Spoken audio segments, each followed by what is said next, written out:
마태복음 15장 25절부터 28절까지 함께 읽겠습니다. 여자가 와서 예수께 절하며 이르되 주여 저를 도우소서. 대답하여 이르시되 자녀의 떡을 취하여 개들에게 던짐이 마땅하지 아니하니라. 여자가 이르되 주여 올소이다마는 개들도 제 주인의 상에서 떨어지는 부스러기를 먹나이다 하니, 이 예수께서 대답하여 이르시되 여자여 네 믿음이 크도다. 네 소원대로 되리라 하시니 그때로부터 그의 딸이 나으니라. 아멘. 어제 이어서 오늘도 이 가나안 여자가 주님께 은혜 받은 내용을 함께 살펴보려고 합니다. 너무나 유명한 사건이죠. 예수님께서 두로와 시돈 지역으로 가셨을 때에 가나안 여자 한 사람이 주님을 따라와서 귀신 들린 자기의 딸의 문제를 해결해달라, 귀신을 쫓아내달라, 고쳐달라 이렇게 간구를 했습니다.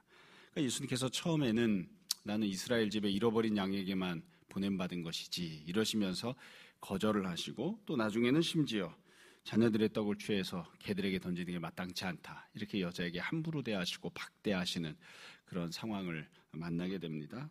그러나 여자가 주님을 향해서 믿음을 고백하고 결국 예수님이 주시는 은혜를 받는, 구원을 받는 사건입니다.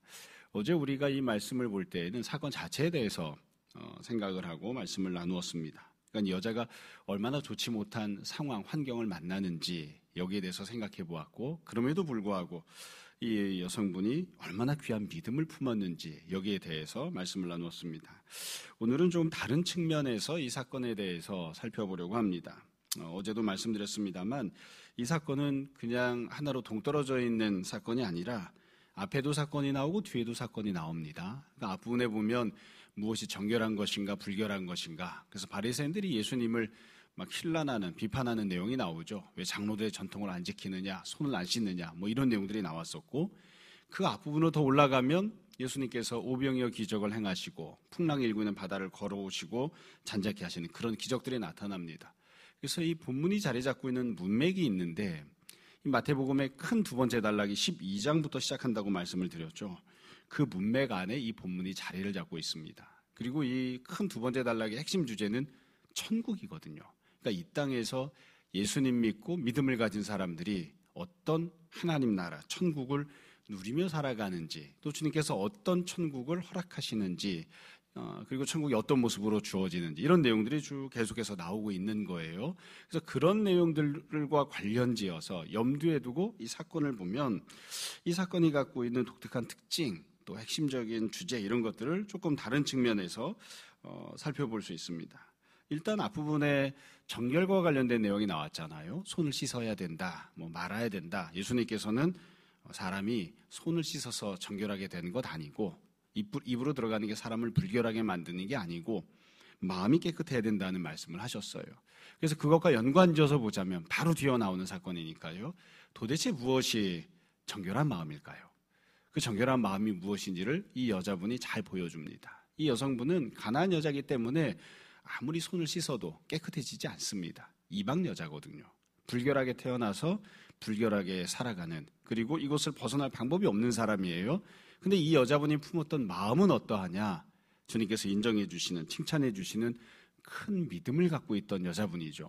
이게 바로 가장 정결한 그런 마음입니다. 그러니까 깨끗한 마음은 손을 씻어서 되는 것이 아니라 성령님께서 은혜를 주셔서 큰 믿음을 갖는, 상황이 좋지 못해도 굴하지 않고 예수님을 향해 늘 믿음을 갖고 소망을 품고 믿음을 고백하는 그 귀한 마음이 가장 깨끗한 마음입니다. 그러니까 주님이 원하시는 건 이런 마음을 품기를 원하시는 거예요. 이건 유대인이건 이방인이건 구별할 것 없이 다 이와 같은 마음을 품어야 되는 것이죠.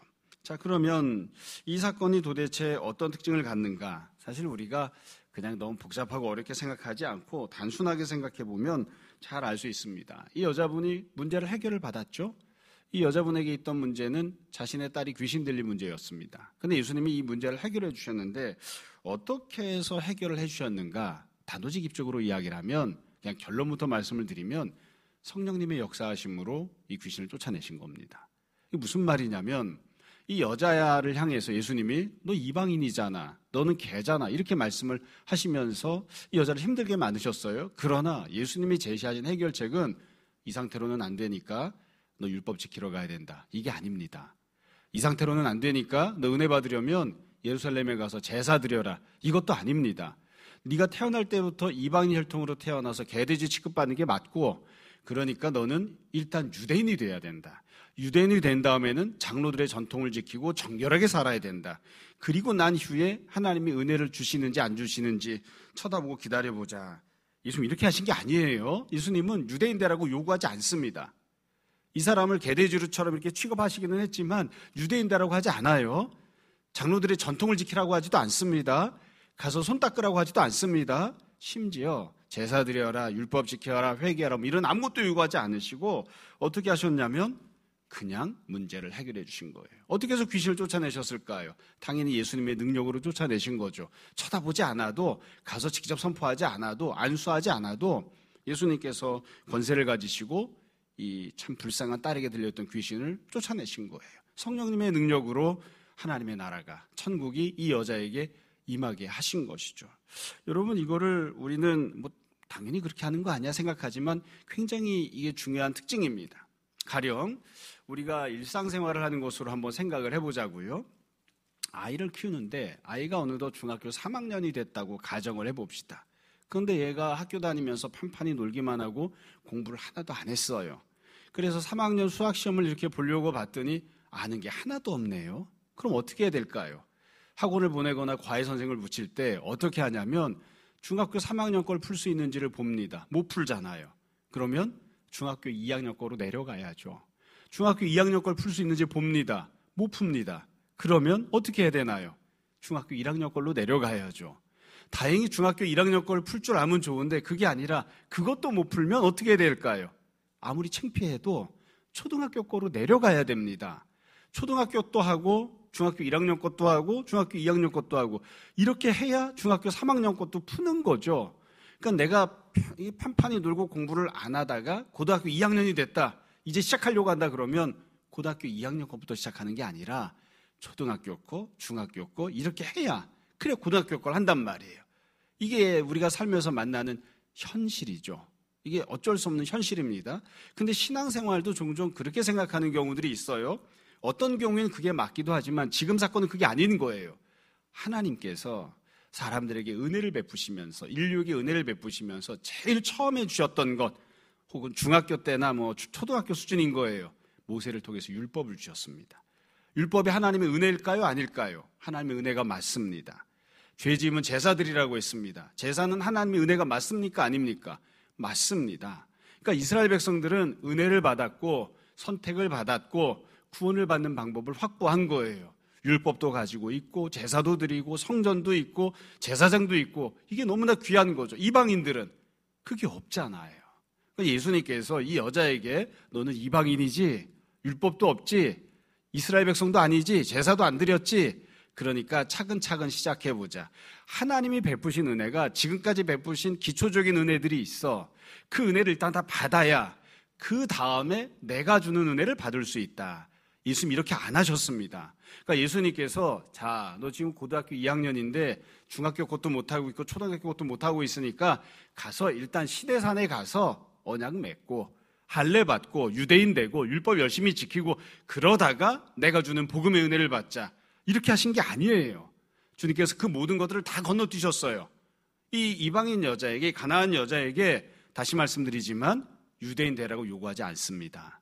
율법 지키라고 요구하지 않습니다. 그리고 예수님께서는 조금 더 적극적으로 이야기를 하자면 유대인이 되는 것, 율법 지키는 것으로는 도무지 이 문제를 해결할 방법이 없어요. 오직 한 가지, 예수님의 능력으로 성령님의 역사하심을 통해서만 이 문제를 해결할 수 있는 거예요. 그래서 예수님께서 유대인이 아닌 이방인인 그대로 남자가 아닌 여자인 그대로 이 사람의 문제를 성령님의 역사하심으로 해결을 해주십니다. 이게 천국이 주어지는 모습이에요. 우리가 이 사건을 보면서 마음의 위로를 받는 가장 귀한 이유는 이방인도 그냥 구원을 받을 수 있구나. 여자도 그냥 구원을 받을 수 있구나. 그런 점인 거죠. 만약 예수님께서 이 여자에게 자, 차근차근 일단 유대인이 되고 그 다음에 열심히 율법 지키고 그 다음에 생각해보자 이러셨으면 우리 모두 다 힘들 겁니다. 그런데 여러분 가운데 우리 가운데 혹시 유대인이 돼야 돼 율법 지켜야 돼 이러고 구원받은 사람 있나요? 아무도 없죠. 그게 바로 이 사건이 갖고 있는 제일 중요한 특징입니다. 여지껏은 귀신 들린 자에게서 귀신을 쫓아내실 때 유대인들에게만 해주셨습니다. 근데 그 은혜와 기적이 유대인에게 국한되는 게 아니라 이방인에게도 주어집니다. 여지껏은 주로 남자들이 찾아왔을 때 주님이 은혜를 베푸셨습니다. 근데 그 은혜와 기적은 남자들에게 국한되는 게 아니라 여자들에게도 주님께서 베풀어 주신다고요. 그래서 지금 예수님께서 도대체 천국이 어떻게 주어지는지를 아주 명확하게 보여주세요. 천국은 율법을 통해 주어지는 게 아닙니다. 구원받은 사람에게 하나님께서 은혜를 베푸실 때 그거 손 씻는 장로들의 전통을 통해서 천국을 갖게끔 이렇게 하시는 게 아니에요. 그런 점에서 생각해 보면 예수님께서 취하셨던 태도가 참 묘하고 특징적이죠. 계속해서 우리가 어제도 그랬고 어제도 말씀을 나누면서 설명을 해드렸고 우리가 이거 본문 읽을 때마다 늘 생각하는 거잖아요. 예수님이 왜 이렇게 행동하셨지? 하는 생각이 들죠. 원래 주님은 이런 분이 아니잖아요. 은혜 받겠다고 찾아온 사람에게 이렇게 함부로 대하거나 욕을 하거나 이런 분이 아니시잖아요. 그러니까 예수님이 지금 어떤 태도를 취하셨냐면 전통적인 유대인의 관점을 가지고 유대인이 하듯이 행동을 하신 거예요. 그러니까 이 여자는 어떤 상황 속에서 현재 살고 있는 거냐면 자기 문제를 해결하러 왔는데 유대인 같은 그런 남자를 만나고 있는 거죠. 앞부분에 보면 유대인들이 어떻게 생각합니까? 장로들의 전통을 지켜야 된다고 하잖아요. 지금 예수님도 유대인들이 갖고 있는 전통적인 생각, 전통적인 행동으로 지금 행동을 하시는 거예요. 마치 유대인 남자처럼 행동을 하신다고요. 우리들도 그런 상황 속에서 살아갑니다. 어떤 사람은 율법 받았어요. 어떤 사람은 이스라엘 백성이에요. 나는 아니에요. 그래서 이스라엘 백성들이 우리를 향해서 개돼지처럼 취급을 해요. 마치 예수님이 이 여자를 개돼지처럼 취급하는 것처럼. 그래서 예수님께서 일정 부분은 일부러 이렇게 행동을 하시는 겁니다. 그러니까 이 여자가 어떻게 행동을 하죠? 이 여자는 유대인 남자에게 반응하지 않습니다. 예수님을 하나님의 아들로 보고 하나님의 아들이신 예수님께 믿음을 고백하는 거예요. 유대인 남자를 향해서 만약에 반응을 했다고 친다면 예수님이 유대인 남자처럼 행동하니까 유대인 남자를 설득하기 위해서 뭔가 행동했다면 제가 가서 율법 지키겠습니다. 제가 가서 장로들의 전통을 지키겠습니다. 손 씻고 오겠습니다. 뭐 이런 얘기를 했어야 됐겠죠. 근데 이 여자분은 그렇게 안 합니다. 예수님이 원하시는 걸 그대로 잘 받아들이는 거예요. 예수님을 하나님의 아들로 고백하고 그렇게 대하는 행동을 한 거죠. 그리고 예수님께서 그 행동을 믿음이라고 인정을 해주신 거예요. 그래서 지금 이 사건을 보면 이 사건은 우리 모두가 잘 알고 있는 아주 간단한 내용을 담고 있습니다. 이방인은 유대인 될 필요가 없습니다. 이방인에게도 예수님께서 그냥 성령님의 역사하심으로 천국을 주십니다. 다시 말씀드려요. 천국이 임하는 것은 또 이 땅에서 우리가 믿음 가지고 천국을 받아 누리는 것은 성령의 역사심을 통해서 되는 것이지 율법 지키거나 유대인 돼서 되는 게 아닙니다. 손 씻어서 장로들의 전통을 지켜서 그렇게 해가지고는 마음을 깨끗하게 할 수 없어요. 율법을 지켜서 손 씻어서 그렇게 해서는 이 땅에서 살아가면서 갖고 있는 문제들을 해결받을 수 없습니다. 예수님은 성령님의 역사하심으로 우리에게 천국을 주시는 분이십니다. 이 내용 안에서 또 다른 측면을 또 우리가 볼 수 있는 것이 있는데 여러분 이 내용은 예수님께서 앞부분에서 천국 비유를 말씀하시면서 가라지 비유를 말씀하셨죠. 가라지 비유는 무엇이냐면 하나님께서 곡식을 심으셨는데 이게 천국이에요. 근데 거기에 마귀가 와서 가라지를 덧뿌려 놓고 갑니다. 도대체 무엇이 가라지일까요? 앞에 있던 사건과 지금 사건이 무엇이 가라지인지를 잘 보여줍니다. 앞에 있던 사건을 보시면 정결과 관련된 내용이 나왔었잖아요. 장로들의 전통, 유대인들이 우리는 뛰어나, 우리는 달라, 우리는 너희와는 다르게 깨끗해 이러면서 장로들의 전통을 주장을 하죠. 장로들의 전통이 마귀가 덧뿌려 놓은 가라지입니다. 그러니까 하나님은 장로들의 전통을 주신 적이 없어요. 마찬가지로 지금 사건에서도 동일하게 보여줘요. 유대인들은 어떻게 생각하냐면 유대인이 되어야만 구원받아. 나는 특별하고 너는 개돼지야. 이렇게 생각하거든요. 그게 바로 가라지입니다. 그건 마귀가 덧뿌려 놓은 생각이에요. 하나님은 이방인은 다 버리시고 유대인이 되어야만 구원받는다. 그렇게 하신 적이 없습니다. 그건 하나님의 말씀이 아니고 그건 천국이 주어지는 방식이 아니에요. 여러분 초대교회 때도 제일 심각했던 문제가 뭐였나요? 초대교회 때 교회를 이루었을 때 이 몸된 교회를 향해서 이 몸된 교회에 생겨났던 여러 문제들 중에 제일 심각했던 문제가 크게 두 가지였는데 하나는 장로들의 전통을 지키느냐 마느냐 이거였습니다. 장로들의 전통을 지킬 것인가 말 것인가. 또 다른 하나는 할례 받고 유대인이 되어야 되느냐 말아야 되느냐. 이것 때문에 초대교회가 굉장히 힘들었어요. 그러니까 이스라엘 사람들은 예수님을 믿으면서도 기왕이면 할례 받고 유대인이 되고 그 다음에 예수님 믿어라. 그래야 구원받는다. 자꾸 이러는 거예요. 근데 원래 복음은 그게 아닙니다. 할례 안 받아도 돼. 유대인 안 돼도 돼.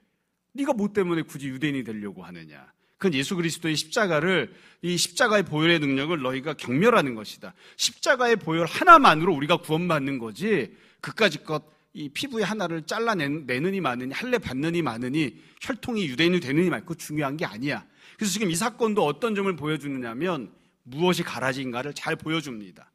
이스라엘 백성들은 아주 그냥 뼛속 깊이 뿌리 깊게 그런 생각을 갖고 있어요. 유대인이 탁월하지. 유대인이 탁월하지. 늘 말씀드리지만 이방인보다는 유대인이 낫습니다. 그건 뭐 부정할 수가 없습니다. 선택받은 사람들은 유대인이니까요. 그러나 우리가 예수님 믿고 성령님의 역사하심으로 믿음이라고 하는 깨끗한 마음을 품게 되고 하나님의 자녀가 되면 그건 유대인이 되는 것과는 견줄 수 없는 모습입니다. 이방인보다는 유대인이 낫지만 유대인이 되느냐 마느냐 이것보다는 하나님의 자녀가 되는 것이 훨씬 더 큰 기적이고 놀라운 은혜거든요. 그래서 우리가 유대인처럼 하려고 하는 것, 유대인이 되려고 하는 것, 이게 마귀가 덧뿌려 놓은 가라지라고 하는 것을 잘 생각해야 됩니다. 이게 뭐 얘기가 약간 좀 딴 데로 빠져나가는 것이기는 하지만 저는 얼마 전부터 보면 도무지 이해할 수 없는 게 데모하러 나가면 한국 사람들이 미국 성조기를 흔들지를 않나. 성조기를 흔드는 게 끝나는 게 아니라 이스라엘 국기도 흔들더라고요. 이스라엘 국기는 도대체 왜 흔드는 겁니까 도대체? 만약에 우리가 이스라엘 사람이 되고 유대인이 되어야만 구원받는다면 이스라엘 국기를 흔드는 정도가 아니라 아예 그냥 도배를 하고 살았을 겁니다. 근데 예수님은 그렇게 하지 않으셨습니다. 그건 마귀가 덧뿌려 놓은 가라지입니다. 이것을 우리가 잘 생각해야 됩니다. 마지막으로 한 가지만 더 말씀드리고 오늘 말씀을 마무리하겠습니다. 앞부분에서 예수님께서 천국에 대해 비유를 말씀하시면서 겨자씨 비유도 말씀하시고 누룩 비유도 말씀하셨습니다. 겨자씨나 누룩은 처음에는 부족한 것처럼 보이고 아무것도 아닌 것처럼 보이고 사소한 것처럼 보이죠. 그러나 이게 점차 성장을 한단 말이죠. 이게 천국이 갖고 있는 모습입니다. 지금 이 가나안 여자가 구원받은 모습도 마찬가지입니다. 여러분, 이 가나안 여자의 개인적인 삶을 생각해 보세요. 딸이 귀신 들린 상태에서 귀신이 쫓겨져 나갔어요. 그러니까 이제 살 길이 열렸죠. 이건 정말 비교할 수 없는, 무엇과도 견줄 수 없는 큰 은혜를 받은 게 분명 맞습니다. 그러나 귀신이 쫓겨났다고 해서 그것만으로 행복하게 살 수 있나요? 여지껏 학교도 안 갔고요. 여지껏 배운 것도 없고요. 여지껏 사회생활도 못했을 거잖아요. 그냥 귀신만 쫓겨져 나가면 그것만으로 행복하게 살 수 있나요? 그것만으로 천국이 되나요? 아닙니다. 본문에는 나오지 않지만 제가 생각할 때에는 이 여자분은 지금부터 정말 신앙생활 열심히 해야 됩니다. 정말 예수님을 잘 따라다니고 믿음으로 살아야 됩니다. 본인도 그렇게 살아야 되고 고침받은, 구원받은 딸도 그렇게 살아야 됩니다. 그래야 조금 더 온전하게 이 땅에서 천국 누리며 행복하게 살 수 있습니다. 그러니까 예수님이 천국을 주실 때에, 천국을 받았을 때, 이 여자가 구원받았다 할 때에 모든 문제가 한꺼번에 싹 다 해결된 건 아니에요. 가장 중요한 문제가 해결이 되었죠. 자기 힘으로 해결할 수 없는 그 문제가 해결을 받았지만 그렇다고 해서 자신의 삶도, 자기의 딸의 삶도 하나님 보시기에 의롭고 아름다운 삶으로 완전히 바뀐 건 아닙니다. 지금부터 이분들의 삶 속에서도 천국이 자꾸 늘어나야 돼요. 또한 마찬가지로 이 여자가 구원받았다고 해서 모든 이방 사람들이 구원 다 받은 건 아니죠. 이제 이방인들도 예수님을 통해서 구원과 은혜를 받는 게 시작됐습니다. 그러면 지금은 이 여자분 한 사람만 구원을 받았지만 이게 참 겨자씨 같은 그런 작은 모습이지만 앞으로 또 다른 많은 이방인들도 자신들이 갖고 있는 문제를 주님 앞에 믿음을 품고 갖고 나와서 해결을 받고 구원을 받고 천국을 누리며 살아야 됩니다. 이제 시작은 한 명의 여자에서 시작하지만 조금 시간이 지나면 이제 주님께서 이방 땅에도 교회들을 세우시고 성령님의 역사심이 나타나게 하셔서 그래서 수많은 이방인들이 구원을 받게 하십니다. 그러니까 이게 이제 겨자씨와 같이 처음 씨가 뿌려지는, 그리고 처음 시작되어지는 그런 모습들인 거죠. 여러분, 우리가 이 내용을 잘 생각하고 기억했으면 좋겠습니다. 어제 말씀드린 것처럼 설령 사람들이 나를 향하여 함부로 대해도, 그리고 어떤 경우에는 주님께서도 나를 향해 박대하는 것처럼 보여도 예수님을 향한 믿음, 소망을 결코 포기하지 않고 큰 믿음으로, 포기하지 않는 그런 믿음으로 주님을 가까이 하는 우리들이 되었으면 좋겠고, 또 그런 믿음을 품고 살아가는 과정 속에서 쓸데없는 것들, 마귀가 덧뿌려 놓은 가라지에 자꾸 시험 들거나 허탄한 일들에 마음을 두거나 쓸데없는 것에 자꾸 신경을 쓰는 그런 모습 되지 않고 주님께서 오직 성령님의 역사하심을 통해서만 우리를 구원하시고 천국을 주신다는 굳건한 믿음으로 잘 살 수 있었으면 좋겠습니다. 날마다 더욱더 복음에 대한 지식이 풍성해지고 주님을 향한 사랑이 깊어지고 또 열심으로 주님을 섬겨서 이 땅에서 천국 누리며 살아가는 우리 모두가 되기를 주님 이름으로 축원합니다. 잠시 기도하겠습니다. 아버지 하나님, 때때로 우리는 어리석어서 악한 자들의 악한 유혹과 시험에 빠져들기도 합니다. 내 딴에는 주님을 섬기는 길이라 생각해서 이것저것 행하지만 사실은 주님이 원하시는 것이 아닌 그저 사람들의 전통과 관습에 불과한 일들도 참 많이 있습니다. 주님, 우리에게 지혜를 허락하시고 또 지식을 허락하여 주옵소서. 무엇이 마귀가 덧뿌리고 간 가라지인지를 잘 분별하게 하셔서 그런 것들의 양분을 빼앗기지 않게 하시고 오직 주님을 사랑하며 섬기고 교회를 세워나가는 일에만 우리의 마음과 정성과 물질을 사용할 수 있도록 은혜를 더하여 주옵소서. 아버지, 우리가 이방인임에도 불구하고 우리가 선택받은 자들이 아니었음에도 불구하고 우리 안에 믿음을 허락하시고 또한 우리 안에 성령님을 허락하여 주셔서 우리가 다 구원받은 주님의 자녀가 되게 하시니 감사합니다. 이 놀라운 은혜를 잊지 않게 하시고 잃어버리지 않게 하시고 사소한 다른 것들에게 견주지 아니하도록 우리를 붙잡아 주옵소서.